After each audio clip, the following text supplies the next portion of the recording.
Very good. Được dạ tôi con nè.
Lần tí nè. Con ơi, sao tết con này?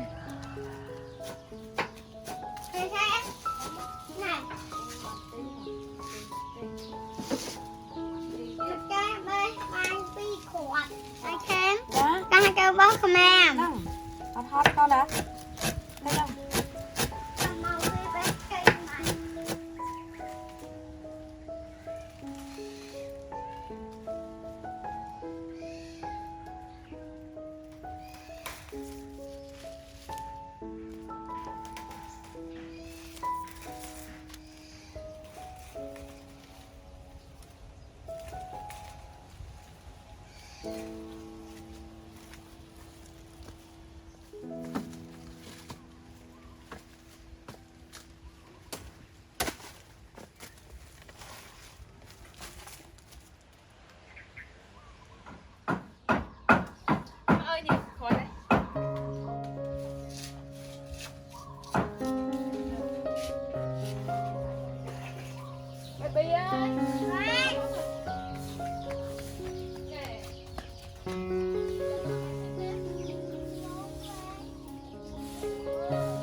Baby spongot. Yeah. Baby say hát baby spongot. Wow. Anh ấy. Ba anh ấy.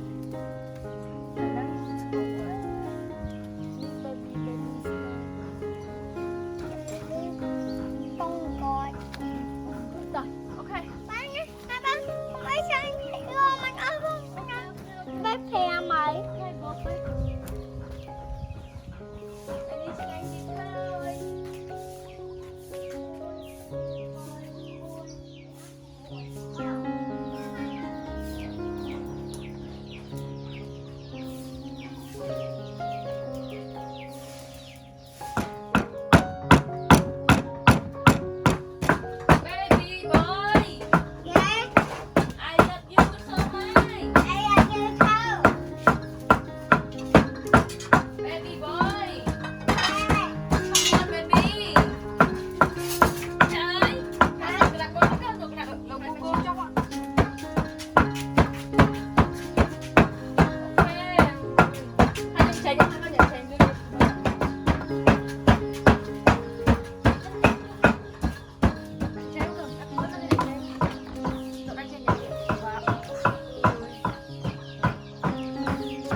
vô lục hiền quá nó con này. Lục hiền ai? Lục hiền đúng bạn can này vô một cái con đấy.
Vô lại anh ha. Dạ. Vô tra rồi. Theo cho. Vô thà rô. Rồi. Dạ.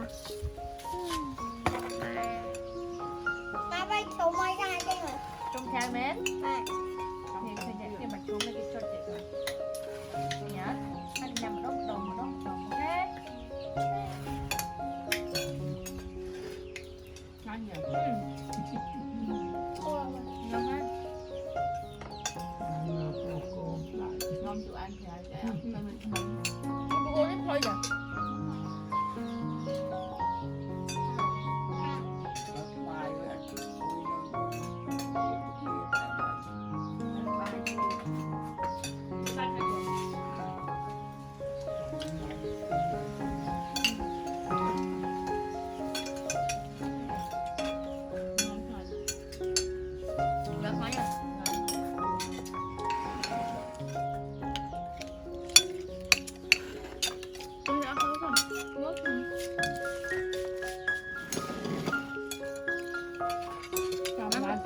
Mình lại bắt con ăn phở. Lại bay tròn lật chí. Lật chi.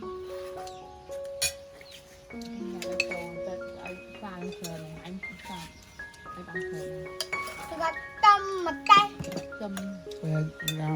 Mẹ bay hàng nhà mặt cây bụng bôi dầu mà. Chị em sao bà lại rồi nè.